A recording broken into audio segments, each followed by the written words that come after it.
Hi there. Today I want to talk to you about how conversations at work sound to be very patronizing. Have you observed people walking in, shaking your hand, twisting a little, and then starting the conversation?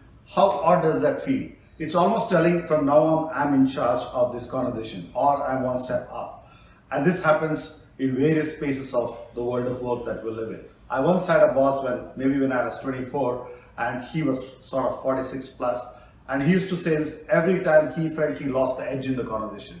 He will say, "Beta, jitni aapki umar hai na, usse zyada mera tajurba hai." And from there, it felt, okay, there is this gulf and he's one step up and he's almost telling us to shut up. So whenever we used to talk to the gentleman or he was around, we knew that we had to, sort of respect his age, his experience, and all conversations were about that. And it's almost saying, Sirji, you say and we listen.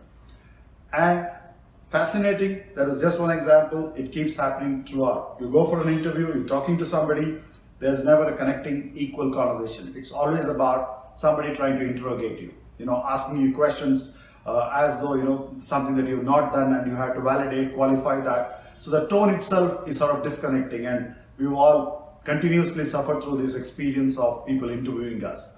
Nobody wants to treat you as equal. Another aspect it comes to my mind is appraisals. Clearly, it's like a one-up conversation. Our conversations with supervisors most often who want to actually stand their authority by showing, don't you know, I'm up in the hierarchy, I have more experience. The tone itself is a kind of a giveaway when the conversation starts, and based on the tone, you actually decide whether you want to actually have a conversation where you want to disagree or you just listen and come back.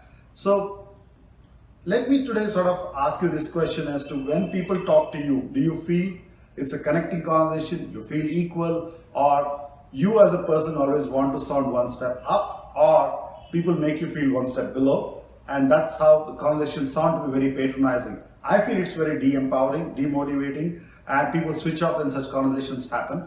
But I want to know, what do you do when you meet such people? How do you experience that on a day-to-day basis? Or if you are also somebody who's a culprit of making people sound one step down when you speak to them. Let me know by way of commenting there today, and look forward to, sort of connecting you with you more often. Thanks. Bye-bye.